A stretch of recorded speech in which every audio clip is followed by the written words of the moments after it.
do you really think you should be doing that at your age? Hey. Oh my God, how many times have we heard that? In North America, 28% of the adult population is considered to be so sedentary as to actually be deemed inactive. Many people's barriers to movement or to greater physical activity have very little to do with the body. Almost all of us, we can move something. So when we don't, that is a choice. Working on complex, coordinated patterns that involve decision-making and moving through space, that can actually, wait for it, grow gray matter in the brain. We can significantly reduce our risk of cardiac disease. We can improve our mood. We can improve our sex lives. Because it's usually sitting on a phone browsing. So my body gets good at sitting on a phone browsing. It will actually shorten the muscles in the front of my body and lengthen the muscles in my back. It will weaken the muscles in my legs because I'm telling my body, get good at this one thing. You do it so much, it's really important for our survival. So I'm going to actually change the shape of your body so it makes it easier for you to sit in that hunched over posture looking at your phone. So much, as we said, of diet culture, exercise culture is the minion of fear. I like to call myself an ambassador of hope. I'm wearing a sweatshirt. David's wearing a t-shirt and his says Oldscool Moves, but it's spelt school SCOOL, and mine just says old school because I'm trying to be cool and get down with David. What age are you? I said you're in your 60s. Some people say you should never ask anybody their age, but come on, you're quite proud of it, aren't you? Oh, I'm quite proud of it, and I think that one of the key things for us to dismantle ageism is to state our age and not be ashamed of our age. Our age is a number. It's a number that has meaning, but it should not be given any more power than it deserves, which in fact is very little. So I just turned 66. Wow.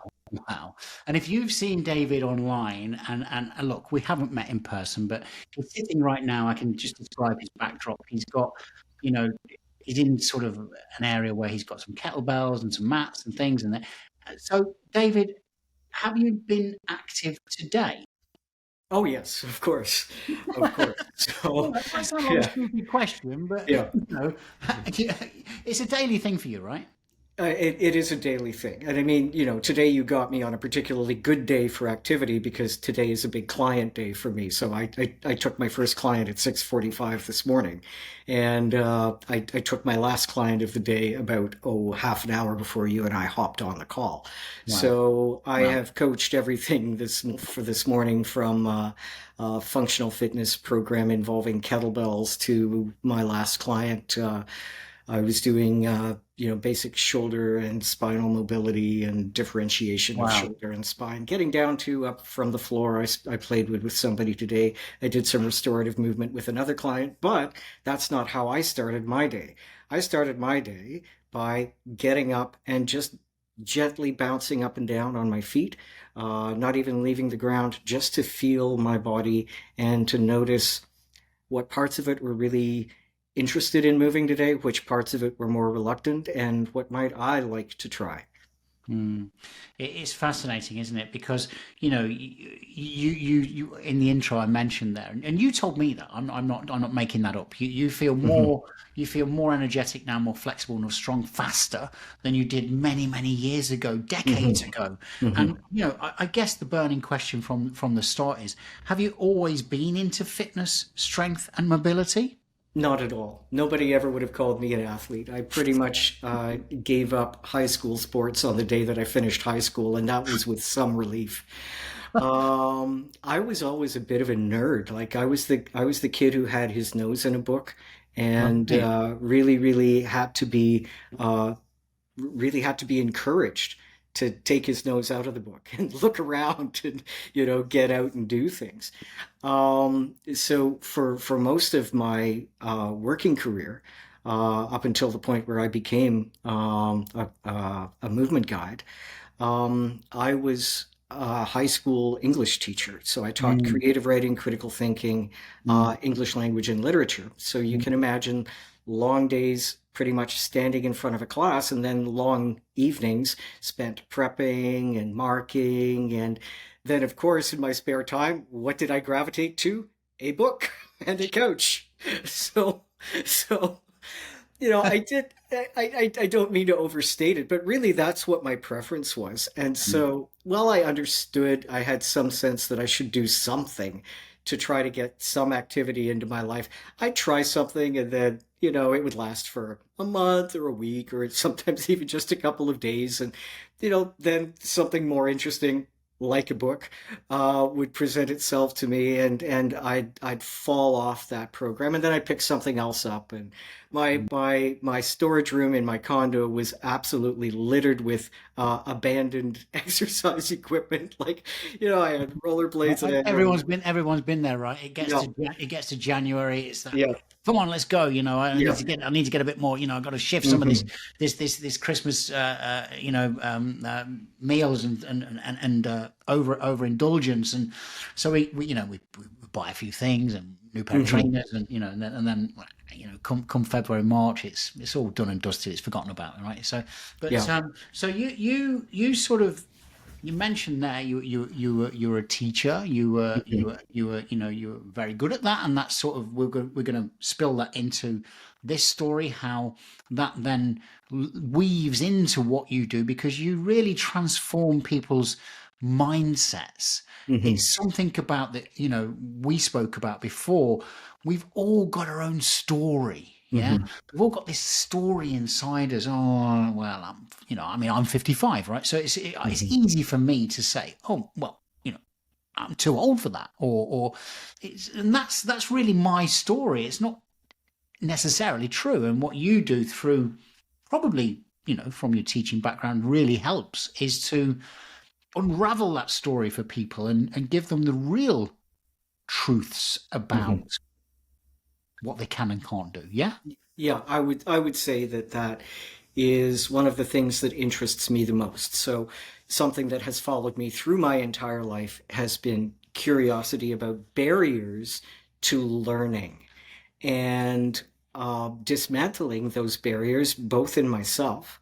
So the way that I eventually came to movement is I had to let go of my own perfectionism. Like, I Mm, recognized that that was a huge barrier, and also my own expectation to be able to do things fairly easily or quickly. And that if I couldn't do them easily and quickly, I wouldn't be able to do them at all. And these were all just idiotic stories that I was telling myself. So when I began to apply some of what I was applying in the classroom to help my students recognize and confront and dismantle their own narratives, their own stories, and I applied them to myself, that's the point where I became interested and engaged in physical activity. mm. So this idea of looking at how many people's barriers to movement or to greater physical activity have very little to do with the body, because we can move, almost all of us, we can move something at any age. Wow. So when we don't, that is a choice. So what I'm very interested in is what are the stories that lead us to making those choices Mm. to not move when most of us know the facts. So most of us know the facts that by engaging regularly in movement that we can significantly reduce our risk of cardiac disease, of other chronic diseases. We can improve our mood. Um, we can improve our sex lives. There you Um, go. yeah. So it helps protects us from Mm. depression, Yeah. uh, Yeah. all of those things. Most of us have heard all of these things, Yeah. and Because yet, yeah, and yet in North America, fully 28% of the adult population is considered to be so sedentary as to actually be deemed inactive. wow, Yeah. 28%. I mean, that's nearly a third. Yeah. Hmm. So I mean, you know, I mentioned something in the intro that your twist on the expression "if you don't use it, you lose it" is Hmm. interesting, because you say if you don't, sorry, what you don't use lays dormant. Hmm. So just you know I'm skipping a bit forward here, David, but I'm really interested in this point because it's coming back to what you've just spoken about, isn't it? It's that Hmm. it is in us, but if we haven't used it for a while, it's just dormant. Hmm. It's possible to reignite it. Hmm. And what you've just pointed out is language matters. So if I say use it, lose it, well, lose it implies that it's gone. It's gone. Yeah. Whereas use it or it goes to sleep, now there's the possibility to reawaken it. So it is exactly this kind of narrative that Mm, I'm talking about when I'm saying we need to challenge what's between our ears in order to move more and in order to move better. I love that. So Yeah. when something is asleep, in most cases, it can be reawakened. Mm, But we also have to be careful of the stories that we tell ourselves around that. So, for example, I will work with people who were far more active than I was when they were younger, and they expect to be able to recover that earlier self very, very quickly. So it's partly managing expectations, being more realistic. Because when I then talk to them about it and tease them a little bit about it, they say, yeah, why would I expect to be able to do that within 2 weeks? So interesting. now they have a better sense of, okay, this is going to take a little bit of time. It took me a long time to get to the physical condition that I'm in now. So maybe it's going to take me a little bit of time to now prepare my tissues, rebuild the brain body Mm, connection. But mm, the body responds. The body is quite miraculous in the way that it responds. sure. So it responds to whatever we ask it to do, Yeah. but only those things, but Yeah. only those things. So, for example, let's say I like to go running. Um, that's great at helping me run, but it's not going to necessarily be great at helping me lift things overhead. Mm, Um, but nevertheless, the minute I begin to lift things overhead, I'm going to start, my body's going to say, oh, yeah, that's a survival thing. We need to do that. He's doing it. So our survival must depend on it. So I'm going to make him better at doing it. mm, mm. And this Yeah. happens to us at any age Yeah. because our bodies interpret it as a matter of our very survival. Now, it's true, I don't want to sugarcoat this whole thing, but while it might happen more slowly the older I get, it's still going to happen. So it is fact that people into their 90s, even over 100 years old, can grow stronger as long as they are following uh, Yeah. basically the guidelines of Yeah. strength training. Yeah, I watched a documentary actually on Netflix. It was about the blue zones, and this doctor had researched why in these areas people are living extraordinarily long lives. And Mm-hmm. when you watch the documentary, and if you're interested, go watch it. Yeah, anybody listening, because you see individuals in there, they're like, wow, they're like in their 90s, and they're strong Mm-hmm. as an ox, and they're really flexible, and but they do it every day. They don't have a Mm-hmm. dishwasher. They don't have a so look, we don't want to go down that hole right now. But I hear what you're saying. So look, you got into this journey kind of. I'm not going to say accidentally, but when you did get into this journey, there was resistance. Your story was resistant to Mm-hmm. to how it all started. And at what age were you then, David? You were what, 50 I something? would have been in my early mid 50s, I think. Yeah, Sure, around, sure. yeah, Yeah. around 55, 54, 55. Yeah. And you walked into a studio Yeah, I in walked into a studio in Toronto, a studio that I actually resisted going into, and but I was kind of on my search for yet another thing to try and give up after a month or so. But it was at least I was consistent. Like it was kind of a never-ending search. I called myself at that point, or I would call myself now, a serial exerciser at that point in my life because I picked something up and put it down, and then I'd go back to something else, and it was just, Yeah. serial exerciser as opposed to whatever else. Yeah. So, um, I came into this studio, and immediately it was different because Mm. I was invited before we even moved to put aside any stories that I might have about how my life was going or even who I was or what I could or could not do with my body.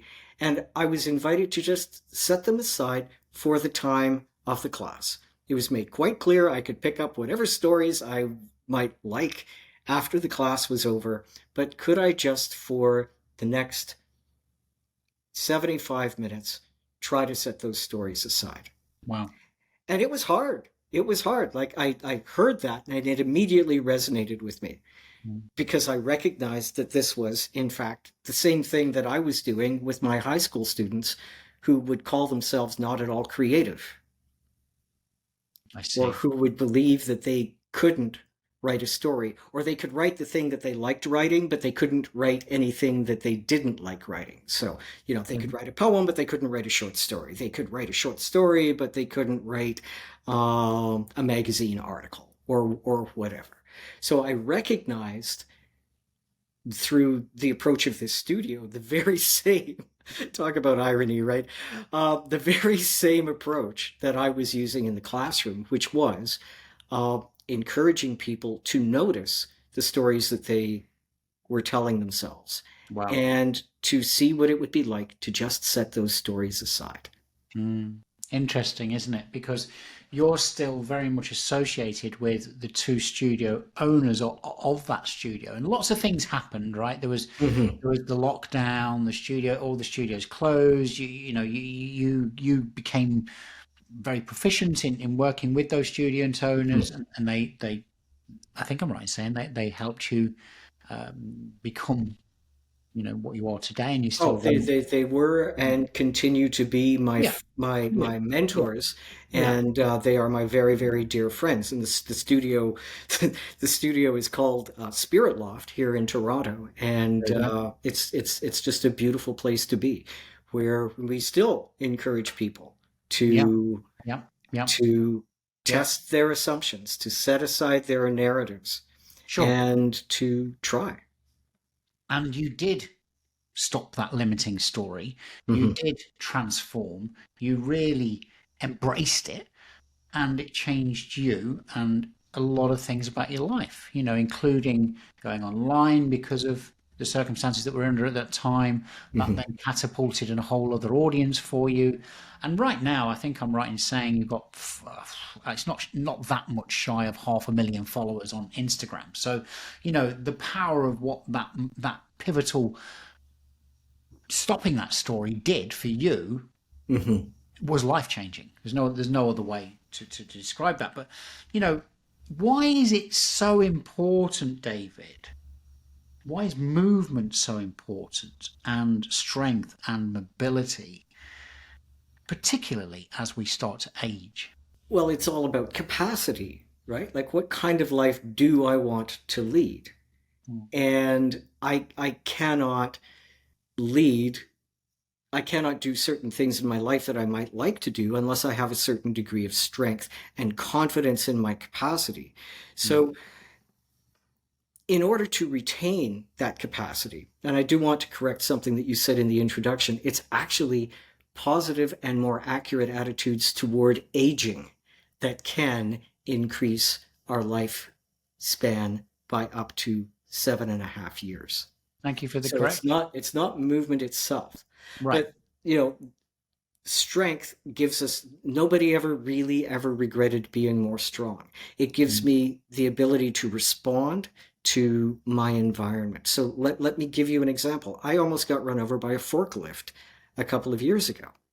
So the forklift was coming the wrong way down the street, had headphones on, wasn't paying attention to what he was doing, and I wasn't expecting the forklift from that direction. So I step out into the street and I see what's happening, and it was only because of my nimbleness and my strength that I was able to jump out of the way. Mm. So we tend to believe that we only really need the capacity that we use on a day-to-day basis, and we don't really think about unforeseen circumstances.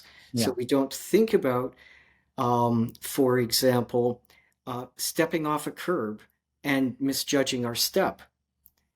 In order for me to catch myself there Yeah. and maybe not sprain my ankle or fall and risk all of the rather awful things that could happen as the Yeah. result Yeah. of the fall, I need to have some strength in my body.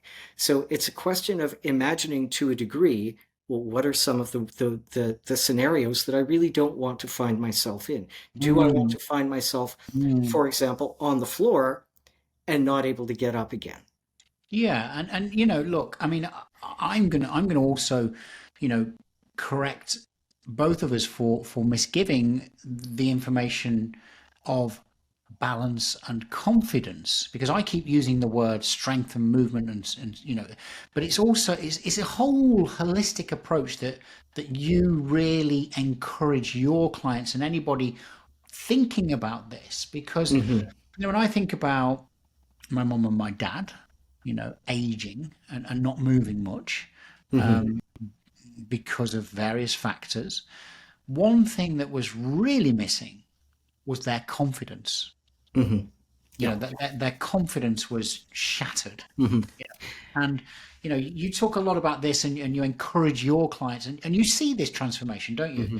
This When is people, one of the reasons. I'm sorry to interrupt. no, go on. This is big. You mentioned balance and you mentioned confidence, and the two go so well together.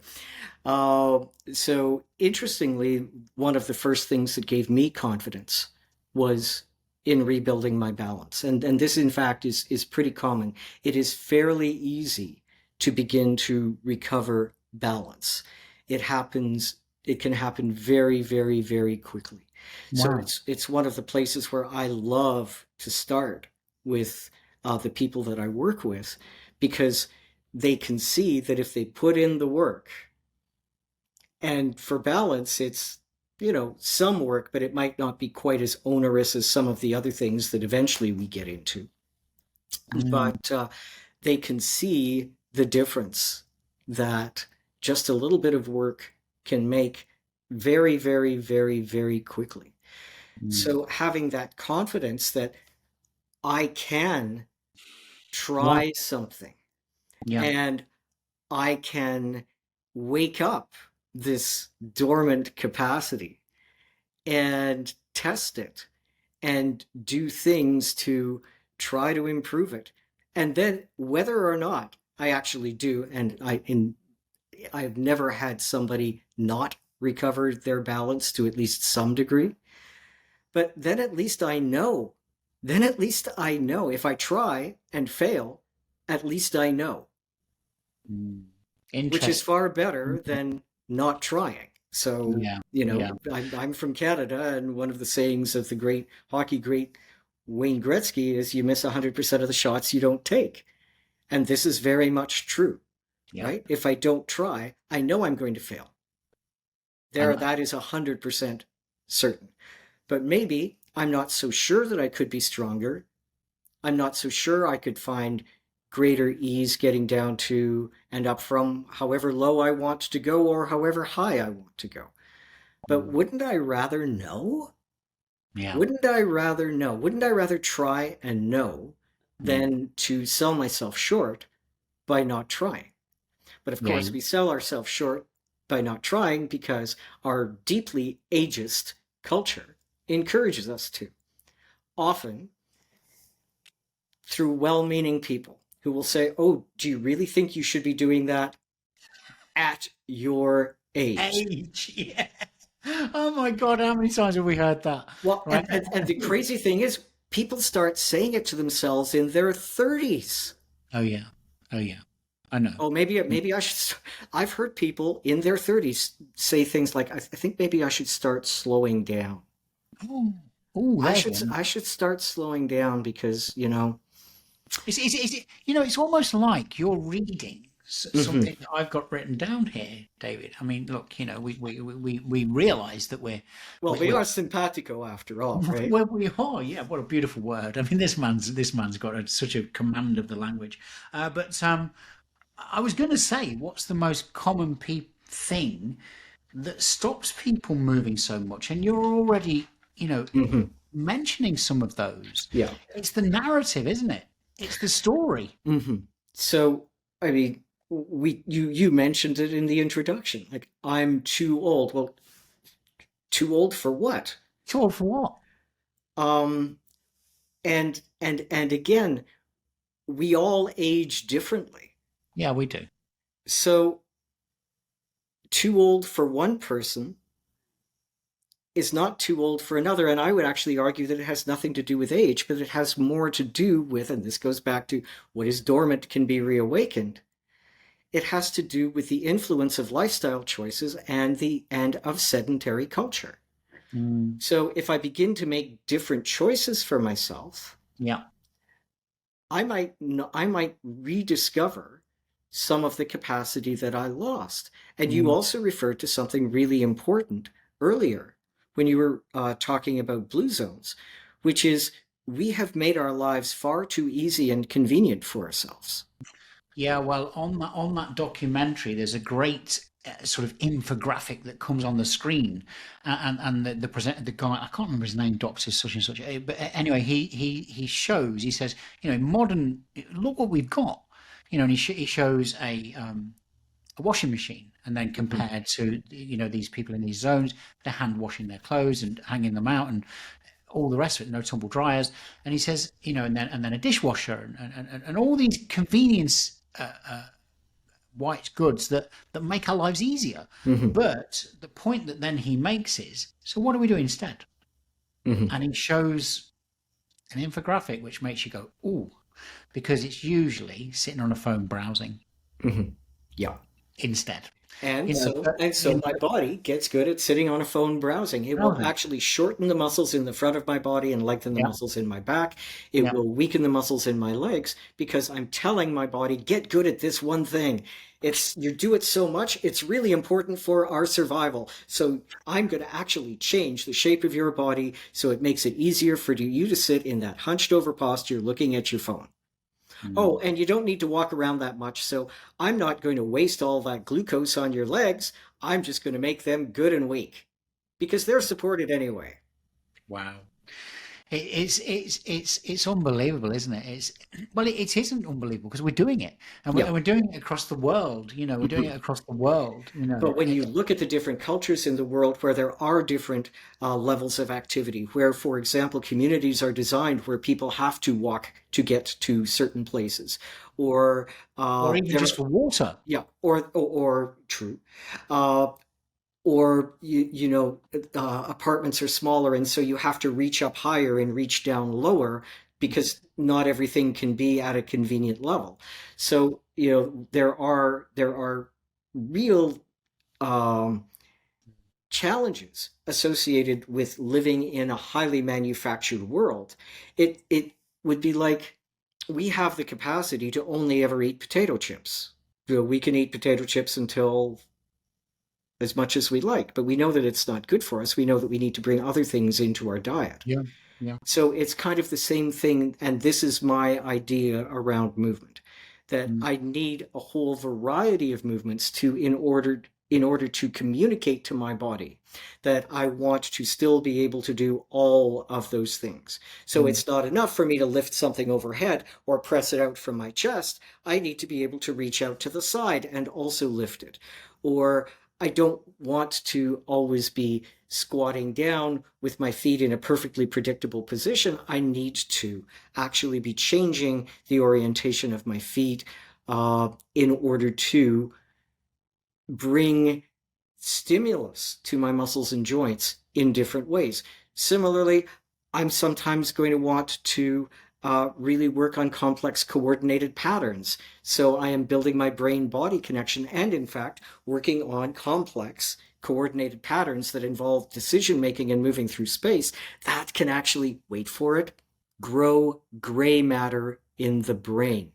wow. So There you not go. all forms of exercise will do this, but those Mm, specific forms that actually engage the brain in making decisions while you're in movement, where you're not doing something that is repetitive that you've done a bazillion times, and you need to be aware of where your body is in space, those mm. can actually grow gray matter and be protective against any number of things that we might experience around cognitive decline as we grow older, which, by the way, is overstated. So eight out of nine brains hold right through to the end just fine. Wow. You mentioned there, we could eat potato chips all day. Yeah, we could, but most of us don't. Yeah. Mm-hmm. But how important is the combination? Because I've seen stuff that you've put out as, little bits on your social where you're showing what you're having for breakfast, and there's some very healthy stuff going into your body, and I know you're gonna give a balanced view on this, David. I can see it coming because the diet is important. But I think one thing that you say is, hey, listen, don't beat yourself up to eat, Mm-hmm. just bloody something really, really strict all the time. It's all about this, isn't it? Just getting it, you know, a little bit of everything maybe, or Yeah. oh, let me come back to the question. How important is nutrition and what we're putting into fuel this amazing thing called our body and our brain?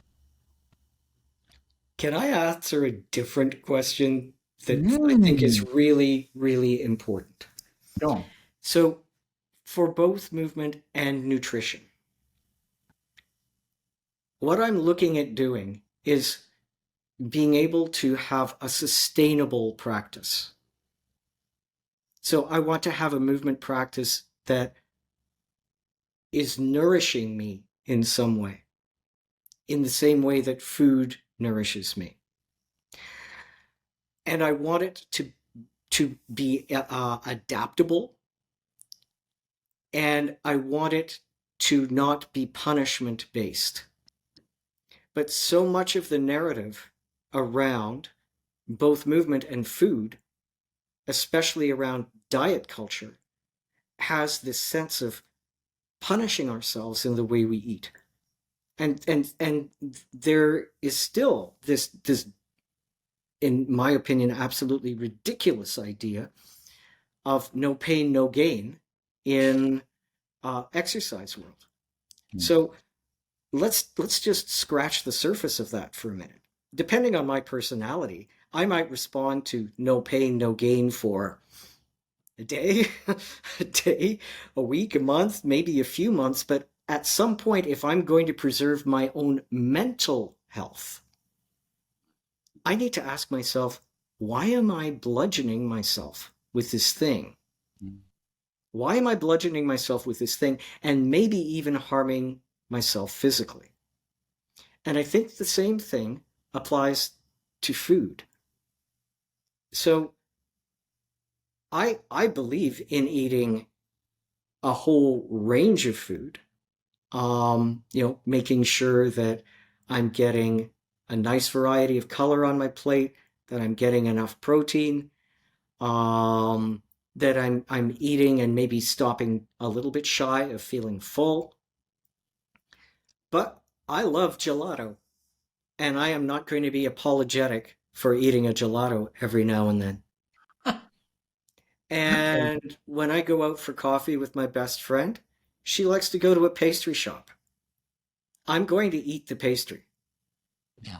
Yeah. So I find this a far more sustainable and kind way of eating than something that is incredibly strict. Now, this being said, we all have very, very complex relationships with food. And this is why I generally don't give nutritional advice, because I I recognize that we eat what we eat for a Yeah. whole variety of reasons. Sure. And I think that it's important for people to examine for themselves Sure. why they eat what they eat and when they eat and with whom they eat and all of those things. And I think that it's important for people to understand um, that eating a whole variety of foods is going to give us um, a different nutritional balance than if I eat, for example, the way I see some men in particular eat, which would be kind of meat and potatoes and anything that's green, maybe, just pass it in front of the eyes. No, no. Mm. I mean, yeah, you can live on your meat and potatoes, but you might want to add a little bit more variety. But in terms of punishing myself with food, Mm. that I'm Yeah, just not interested in that. I'm not interested in that. yeah, I think it's really interesting, isn't it? Because you talk about that, sort of, you're not a nutrition specialist, so that's an area that you know about and you know the importance, but you're not going to, excuse the pun, shove it down people's throat. Yeah. So, Hmm. but it's about balance, and I think we're all aware that as human beings we tend to avoid pain and Hmm. gravitate towards pleasure. It's one of how our makeups in our capacity of thinking and how we're built, and societal upbringings and everything else. But it's a really interesting point that you make there, because on that principle, avoid pain, gravitate towards pleasure. If you're given a fitness regime or plan that's you got to do this, you only did 10 reps, I want 12 out of you, it's like otherwise you're a freaking failure, then that's not great for the individual. And then as you allude to, it doesn't Hmm. encourage Hmm. sustainability and long-term commitment to a program. Yeah, So very, very much so. So I think that it's important for people to realize that they are going to show up as different people from one day to the next, yeah.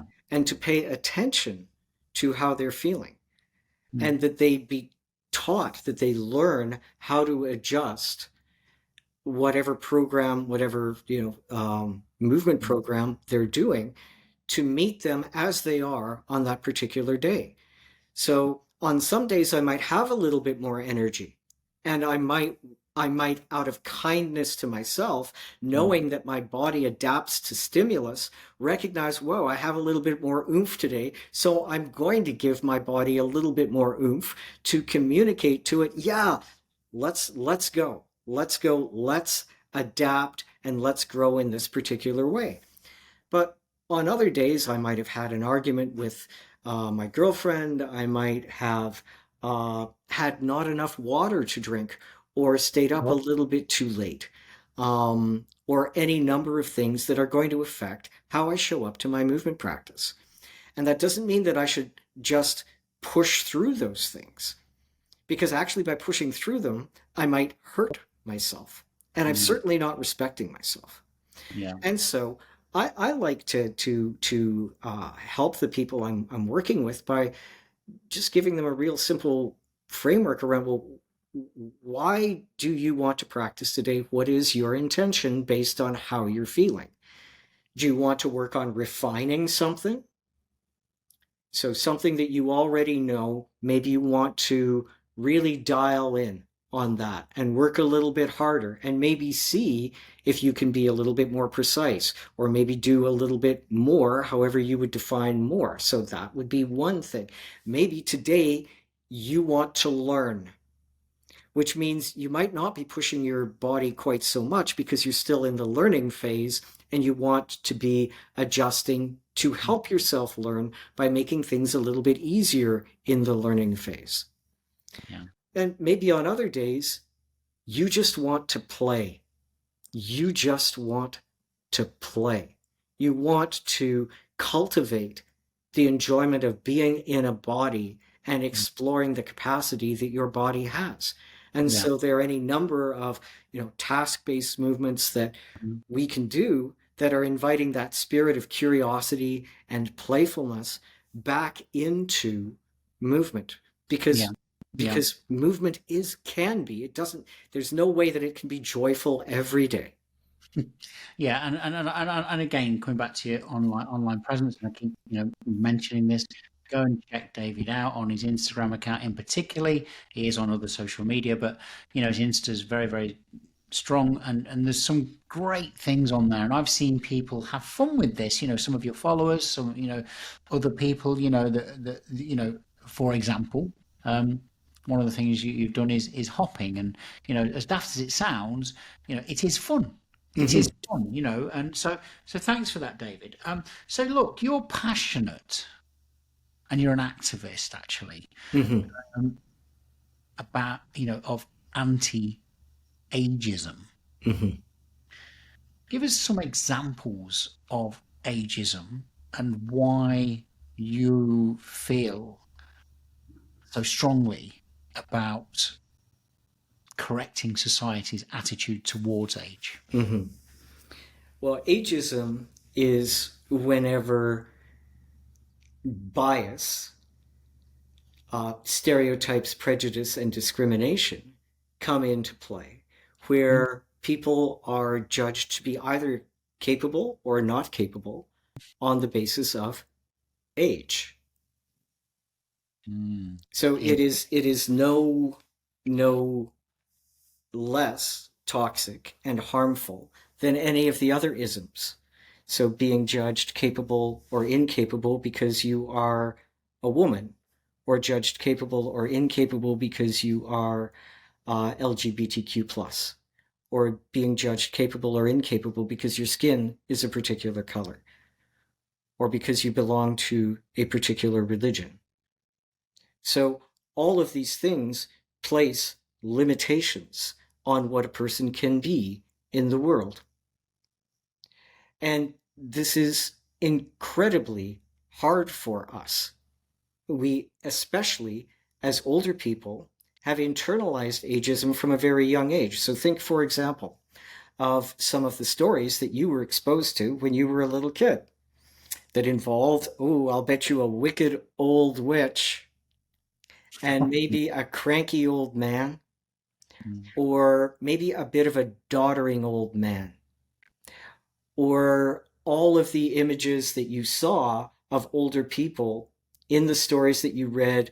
Maybe they all had canes, or maybe they were mostly seated where the children were not, and even the younger adults were not. Kids, at as early as the age of 4, start to demonstrate a marked preference for younger adults over older adults. Wow. Up to that point, you place an image of both in front, and it's about a 50-50 wash. Mm. After that, they have already, at the age of 4, been so conditioned to have a preference for images of apparently younger people over images of apparently older people. And Mm. so by the time you get to be my age or your age, we have decades of experience of internalizing these ageist beliefs, which limit us. So let's take a very common example. Do you know anybody who in their 50s, 60s, 70s, or 80s has described themselves as 50, 60, 70, or 80 years young? No. It's a very common thing in North America. Have you ever been called young man, or you have wanted to, at your age, describe yourself as youthful? Mm. I'm sorry, our youth has long gone. Yeah. So what is the resistance to Yeah. this? It's because of an ageist culture that Mm. associates old with a few things only, and all of them pretty nasty. So decrepit, disengaged from the world, Mm. incapable of learning, Mm. um, ill-tempered. I mean, there's also, isn't there? There's this, which many people encounter as their career progresses, Mm-hmm. and then maybe, unfortunately, a company decides to let certain people go. Mm-hmm. How difficult it is for those individuals to go again at new organizations because they're like, "Ah, yeah, It is you very, know, very difficult. it's often the unspoken of, well, Mm-hmm. look at that date of birth. They're in their 50s. Hmm. Yeah, I mean, Yeah. no, And, we want someone in their 30s. mhm. It's like again. I hear you. I hear you. So So when we talk, you're when working with leaders and yeah. societal influencers and your own Mhm. campaigns So to. when we talk about anti-ageism, we're looking at some one, and you just mentioned one of them, how ageism influences our ability to be employed Mm, for as long as we would like to be employed, yeah, or maybe for some of us as long as we need to be employed. yeah, So yeah. this is also a very great misconception that old people are rich. Not at all. Not at Yeah. all. 50% of older people, or close to 50% of older people, simply do not have enough money to live comfortably. Wow. You look at the way that older people are treated by the medical system, which is profoundly ageist, Mm. where treatment that would be routinely provided to younger people is not provided to older people, or where an older person walks into an examination room with a son or daughter, and the doctor chooses not to speak to the older person but to the son or daughter instead. This is very, very, very common. Wow. So let's put a positive on this then, because you know, it's about correcting, Mm-hmm. those themes that have been around for a long time. And you're so right. As you're talking about that, I'm thinking, wow, yeah, I get it. I could cite so many examples in my own life where I've been told the old, look at that old so and so, look at that, Mm-hmm. but the interesting thing, David, is you've personified that anything is possible, because look at your social media. I mean, look, social media is for everybody. Let's get that Mm-hmm. right. But there is a potential element of a certain generation much younger than you and I that will say, well, what, you're going to go on social? Or you wouldn't understand it's social.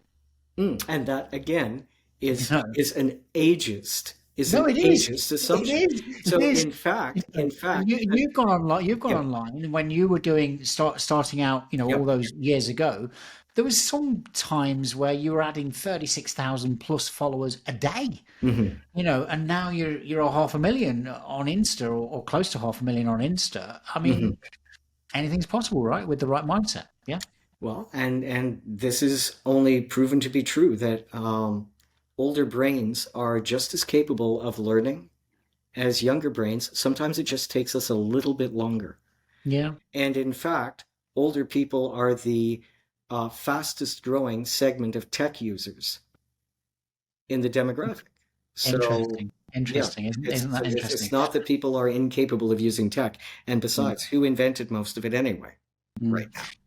I think we could probably do a whole episode on this one subject. I don't want to get stuck there. It's not that Hmm. it's not No, go ahead. important. Go It's ahead. not that it's not important. It's just that thank you for just perhaps just, certainly me, I can speak for myself, just making me think a little bit differently about certain things we say Hmm. and have been told. And thank you also for highlighting that ageism is a thing. Very much so. Yeah.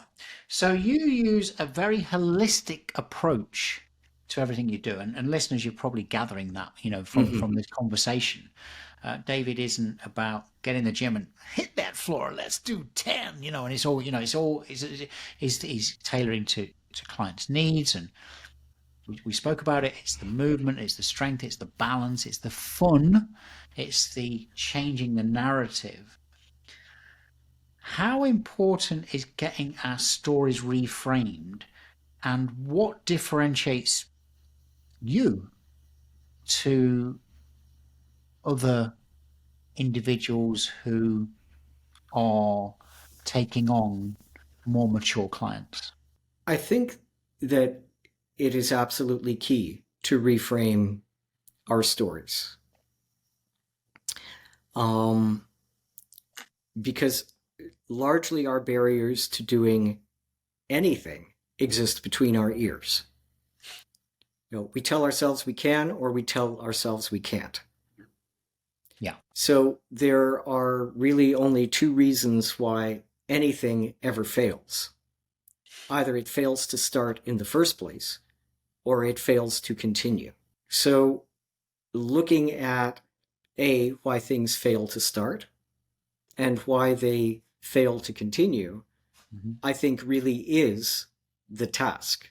I think that my interest in those two questions would be what might differentiate me from um, other other approaches, which isn't to say that other approaches aren't equally good or in fact even better than mine, depending on the individual. So there's no one size fits all No. approach for everybody. I mean, most of us who are working in this field really are embracing best practices um, around wellness and around movement and exercise. The importance of strength. So building on a solid foundation of strength, cardiovascular endurance, balance, and power.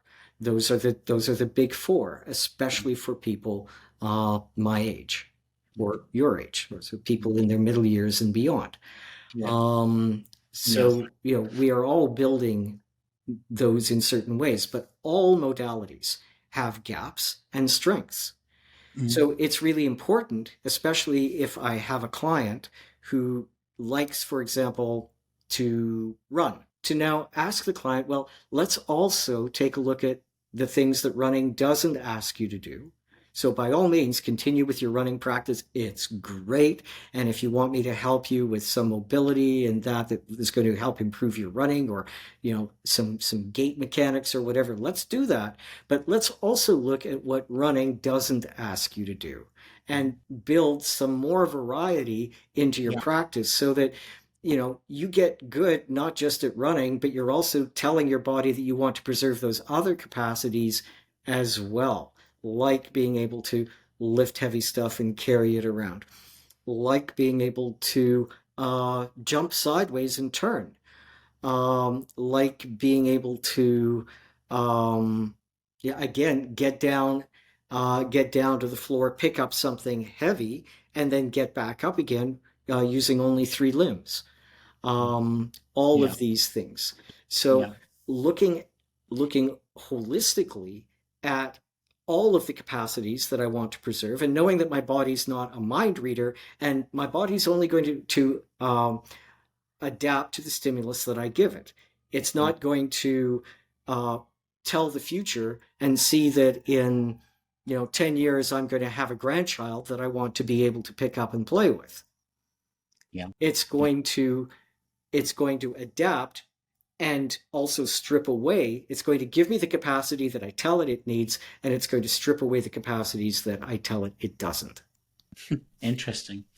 So this has been a really interesting conversation, and there's so much more we could dive deeper into. The fact that, as we age, one of the most important things is to keep those muscles, strong, but we don't need to just batter strength. It's about a whole, Mm-hmm. body movement, balance, flexibility, confidence. There's a whole thing that you're packaging here together. Mm-hmm. And, we just don't have the time to cover all of those areas and modalities in finite detail. And I say that because I encourage people to reach out to David should you wish to learn more. He is out there, but we're going to come to that in a second of how to find David and potentially work with him. But I guess for me an important question is, and might sound an obvious one, why do you do what you do, David? Because I love it and I think it's important. So when people feel confident and at ease in their bodies, they're happier. They can engage more fully in the kinds of lives that they want to lead. They have more choice. Their connections are more profound with other people because they can simply go out and make more connections. Mm, They're not ashamed of who they are. yeah, yeah, They see life as characterized by opportunity and possibility, even at the same time that they might feel that they need to let go of some things as yeah, well.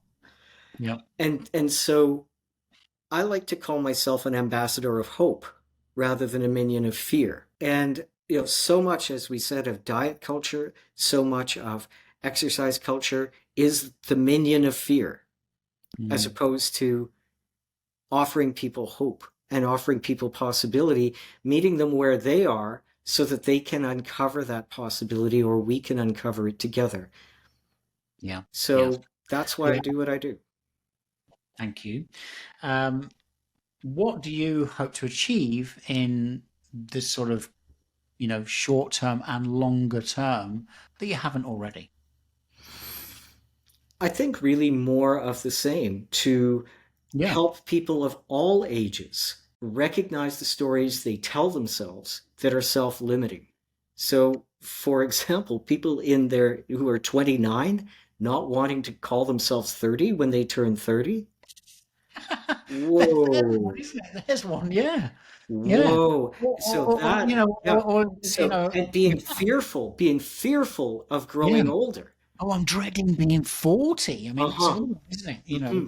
So, Oh my God, 50's round the mhm. corner. Oh God, what? I mean, that's it Yeah. now. It's all going to go downhill.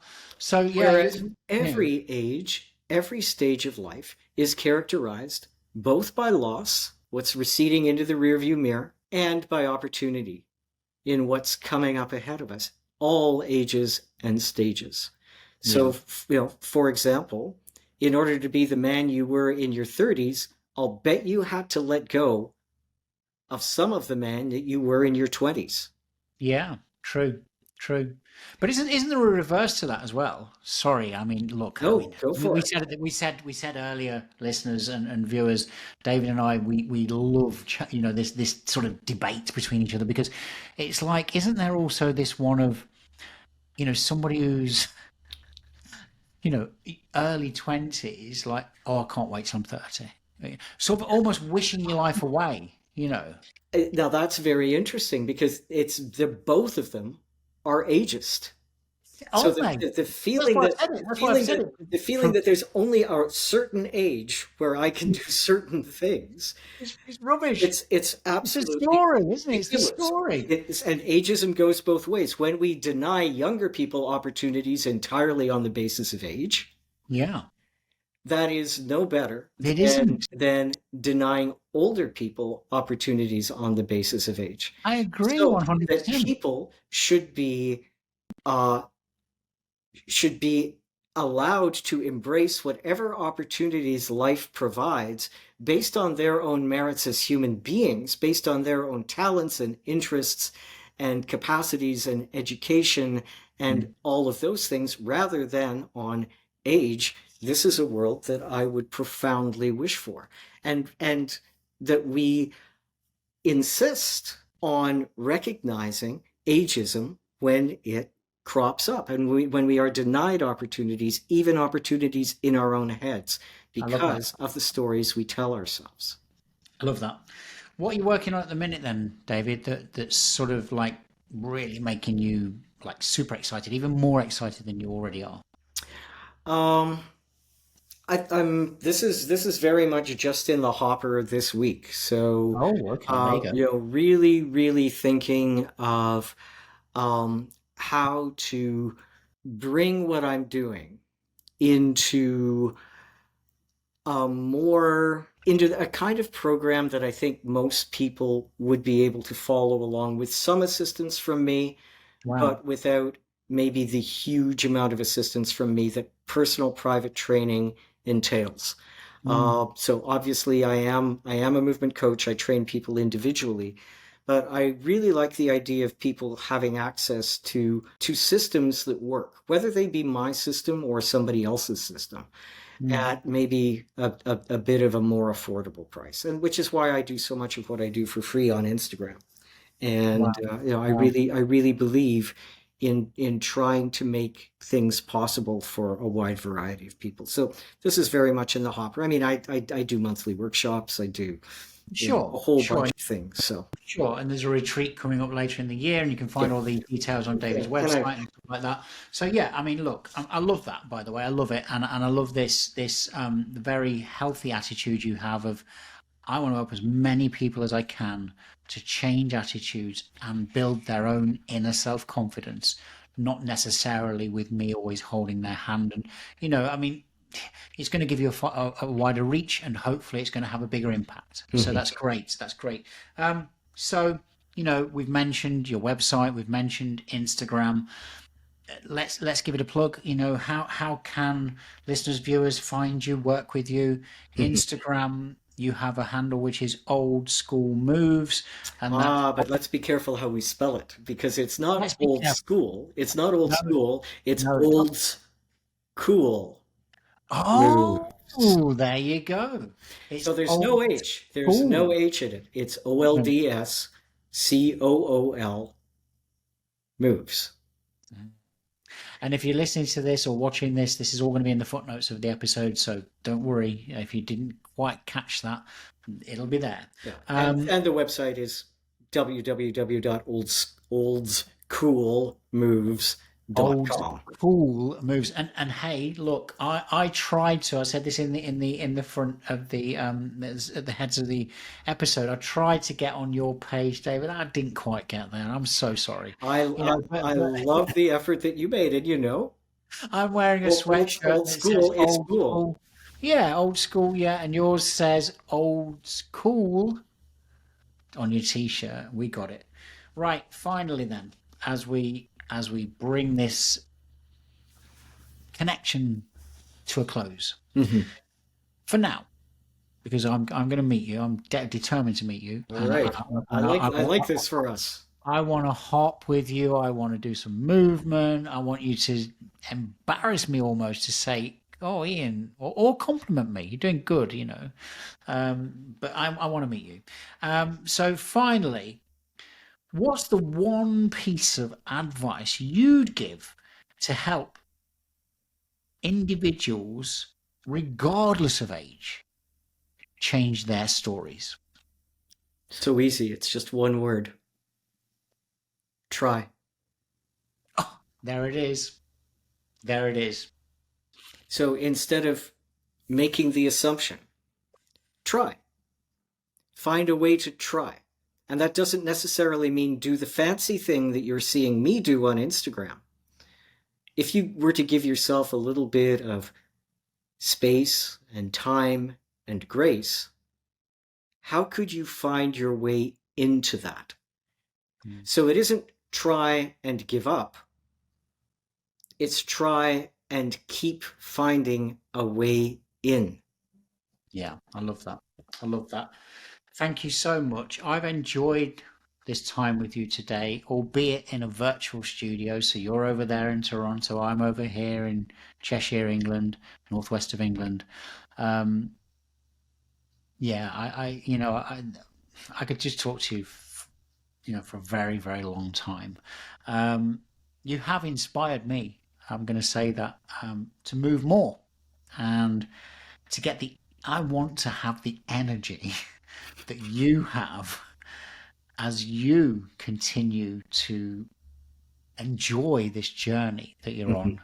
on. And I want to do the same as happily as you. And isn't that what it's about?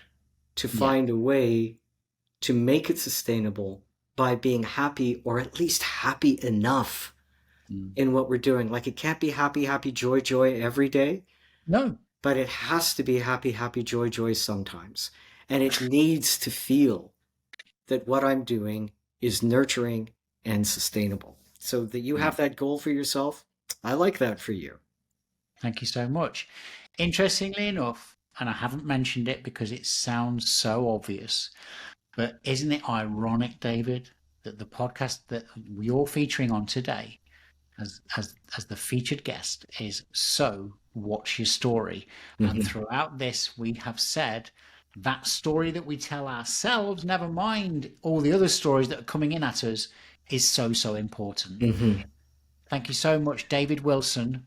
Oldscool Moves. I've really enjoyed it. Thank you. As have I. Thank you very much for having me. My pleasure.